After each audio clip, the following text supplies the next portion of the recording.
প্রিয় বন্ধু ও শিক্ষার্থীরা, welcome back to my complete English grammar. প্রিয় শিক্ষার্থীরা, এর আগের ভিডিওতে সিরিজ 15তে আমি গুরুজি তোমাদেরকে শিখিয়েছি অ্যাসার্টিভ টু ইন্টারোগেটিভ কিভাবে করতে হয়। যে সকল শিক্ষার্থীরা 15 নম্বর সিরিজটা দেখে নিয়েছো তাদের জন্য আজকের এই ভিডিওটা খুবই হেল্পফুল। আর যারা যারা দেখো নাই তাদেরকে আমি অনুরোধ করছি 15 নম্বর সিরিজটা দেখে নিও। তাহলে চলো কথা না বেরিয়ে আজকের ভিডিওটা আরম্ভ করি। আর তোমরা সম্পূর্ণ ভিডিওটা দেখে নিবে আর তোমাদের মতামত জানিয়ে দিবা। তো চলো ভিডিওটি আরম্ভ করি। আজকে আলোচনা করতে চলেছি, যদি কোনো অ্যাসার্টিভ সেন্টেন্সে অক্সিলারি ভার্ব না থাকে তবে আমরা সেই সেন্টেন্সটি কিভাবে ইন্টারোগেটিভ সেন্টেন্সে নিতে পারি। তোমরা সকলেই মনে রাখবা, যদি কোনো অ্যাসার্টিভ সেন্টেন্সে অক্সিলারি ভার্ব না থাকে তবে টেন্স অনুসারে ডু, ডিড আর ডাস দিয়ে ইন্টারোগেটিভ সেন্টেন্স বানাতে পারি। প্রিয় বন্ধু ও শিক্ষার্থীরা, বুঝতে পেরেছো? কথাটি হলো, আমি এর আগের ভিডিওতে বলেছিলাম যে কোনো অ্যাসার্টিভ সেন্টেন্সে অক্সিলারি ভার্ব থাকলে সেই ভার্বটি আগে বসাইয়ে ইন্টারোগেটিভ সেন্টেন্স বানাতে পারি। কিন্তু এখানে বলেছে যে যদি অক্সিলারি ভার্ব না থাকে তবে আমরা কিভাবে ইন্টারোগেটিভ সেন্টেন্স বানাতে পারি, সেটা হলো আমরা ডু, ডিড আর ডাসের সহায় নিয়ে ইন্টারোগেটিভ সেন্টেন্স বানাতে পারি। তবে প্রিয় শিক্ষার্থীরা, আমি ডু, ডিড, ডাজের সম্বন্ধে কোনো একটা ভিডিওতে আলোচনা করেছি, ওখানে যেয়ে তোমরা দেখে নিও।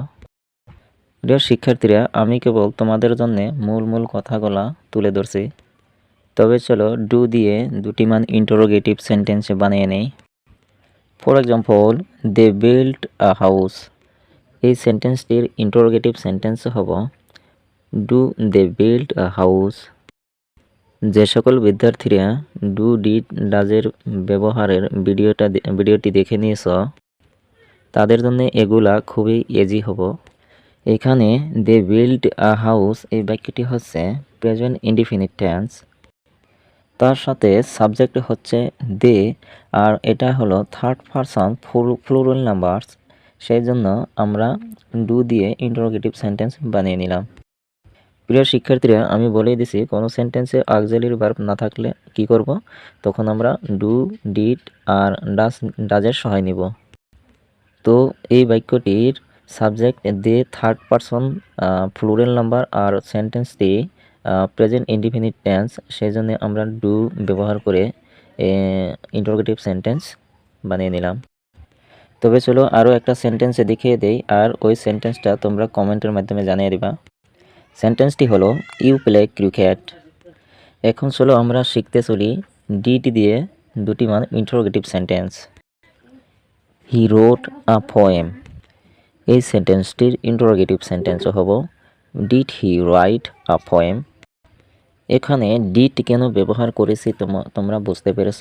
তার মানে হি রোট আ পোয়েম এই সেন্টেন্সটি হলো ফার্স্ট ইনডিফিনিট টেন্স, কেননা এই সেন্টেন্সটিতে থাকা রোট হচ্ছে এটি পাস্ট ফর্ম।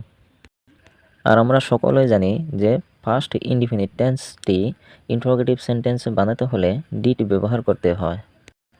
তাহলে ক্লিয়ার হলো? তো চলো আরও একটা উদাহরণ দেখিয়ে দিই, তোমরা নিজে নিজে এটাকে ইন্টারোগেটিভ সেন্টেন্সে বানাতে পারো কিনা। সেন্টেন্সটি হলো দে কেম ইয়েস্টারডে। এখন চলো আমরা শিখতে চলি ডাজ দিয়ে দুটি মান ইন্টারোগেটিভ সেন্টেন্স কিভাবে বানাতে পারি। She tells us a story. এই সেন্টেন্সটির ইন্টারোগেটিভ সেন্টেন্স হব does she tell us a story.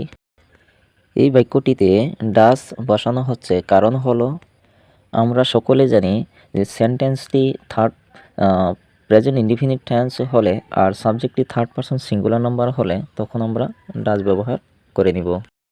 তো এখানে she tells us a story এই সেন্টেন্সটি হলো প্রেজেন্ট ইনডিফিনিট টেন্স, তার সাথে সাবজেক্ট শি এটি হলো থার্ড পারসন সিঙ্গুলার নাম্বার, সেজন্য ডাজ দিয়ে এই ইন্টারোগেটিভ সেন্টেন্সটি বানিয়ে নিলাম। তাহলে চলো আরও একটা সেন্টেন্সে দেখিয়ে দিই। আর এই সেন্টেন্সটির ইন্টারোগেটিভ সেন্টেন্সটি কী হব তোমরা কমেন্টের মাধ্যমে জানিয়ে দিবা। সেন্টেন্সটি হলো he goes out for a walk. Thank you all for watching my complete video. তবে পরবর্তী ভিডিওতে তোমাদের জন্য নিয়ে আইব অ্যাসার্টিভ সেন্টেন্সে থাকা যে সকল ওয়ার্ডগুলা ইন্টারোগেটিভ সেন্টেন্সে করতে বিশেষভাবে পরিবর্তন হয়। তবে সবাই ভালো থাকো, সুস্থ থাকো, খুদা হাফিজ।